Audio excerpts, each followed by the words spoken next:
Hey, what's going on, folks? It is Panfish Poppy here, and this will be the first video in a multi-part series where I'm going to be showing you all the different ways that I'm going to be cooking up the deer that I harvested this year. This is only the second deer that I've harvested, and so really some of these things will be the first time I've ever worked with these different cuts of meat.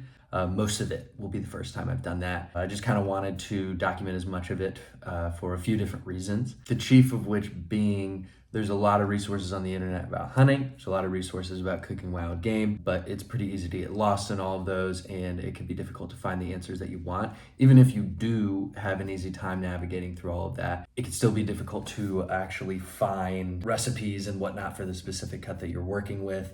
Also, everyone's got a different opinion. You know, some people say something like, like inside round is only good for like jerky or grind. And other people are like, inside round is the most neglected cut or whatever. Like, eye round's really tough. Other people say it's tender. It's like hard to really know what to believe until you do it yourself and you figure it out. So I tried to keep as much of this deer in whole pieces as I could so that I could experiment with all of that and figure out what I like and what I don't like and what I want to change up for future seasons and future deer that I harvest. Another reason that I wanted to do this is I feel like wild game cooking and sometimes cooking in general can be pretty intimidating for someone who has never done it or hasn't done it a lot. Most of my wild game cooking experience has been with squirrels because that's mostly what I've hunted until pretty much this year, last year. And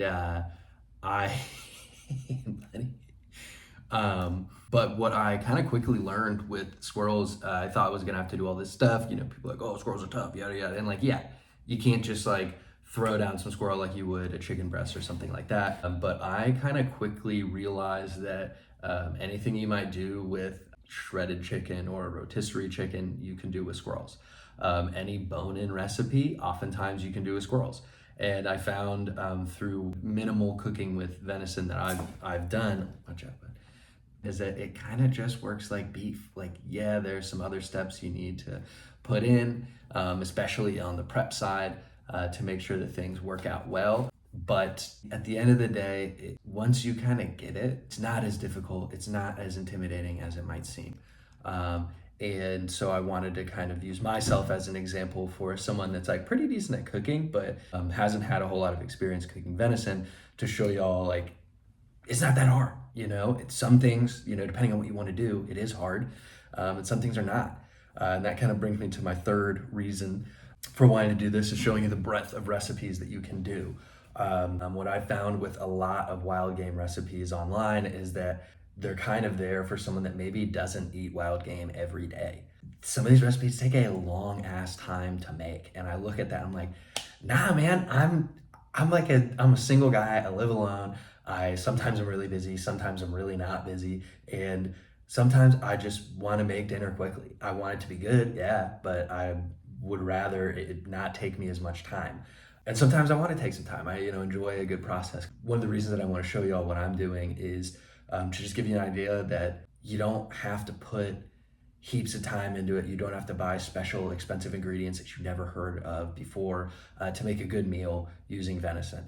Maybe you have a go-to stew recipe or a go-to steak recipe or marinade or whatever, and like a lot of time you can do that with venison. But all in all, I just kind of want to use my experience as an opportunity to find some common ground between folks that are new to hunting or have been hunting for a while and sometimes want to know more about cooking or are afraid to try something because they don't want to mess it up. As I'm sure that you know, with hunting, there is failure. There is a lack of success.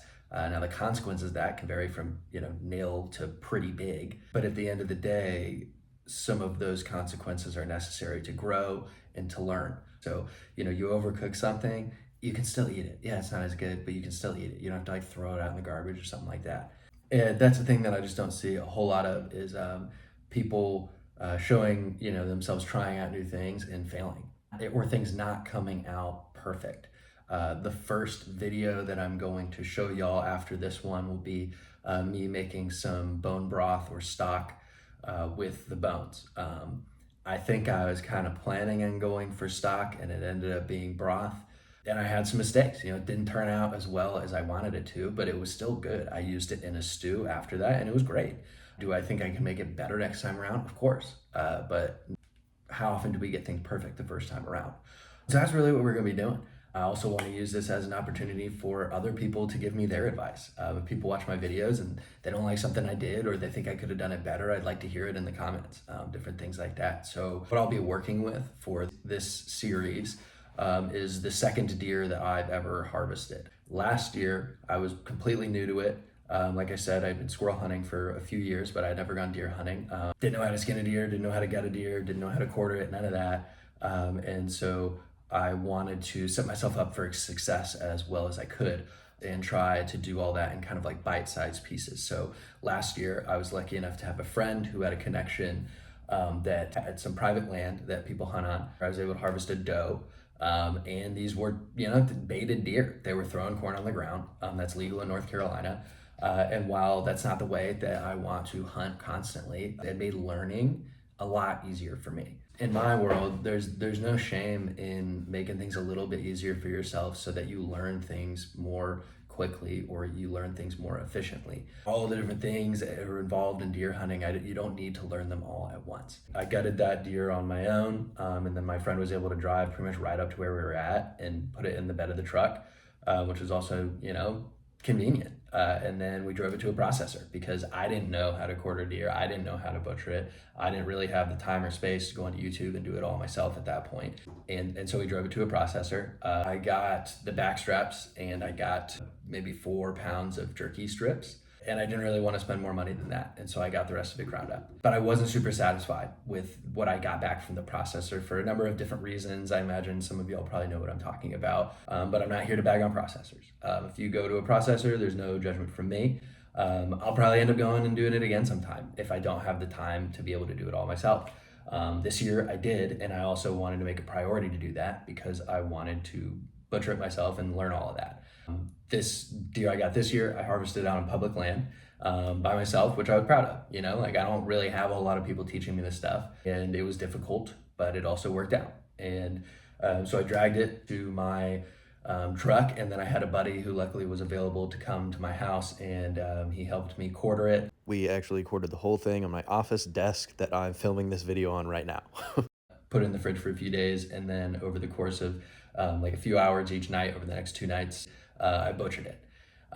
Wasn't pretty, but it wasn't horrible. And I learned so much to where I feel like next year I'll be able to do it a lot quicker and I'll be able to do it a lot more effectively. And then now it comes a point of cooking. During the butchering process, I tried to keep as much of the pieces whole as I could.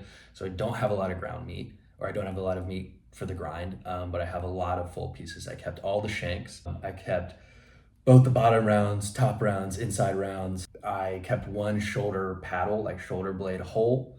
I took the flat iron steaks from another one and then cut the rest out of that shoulder for the grind. The back straps I kept.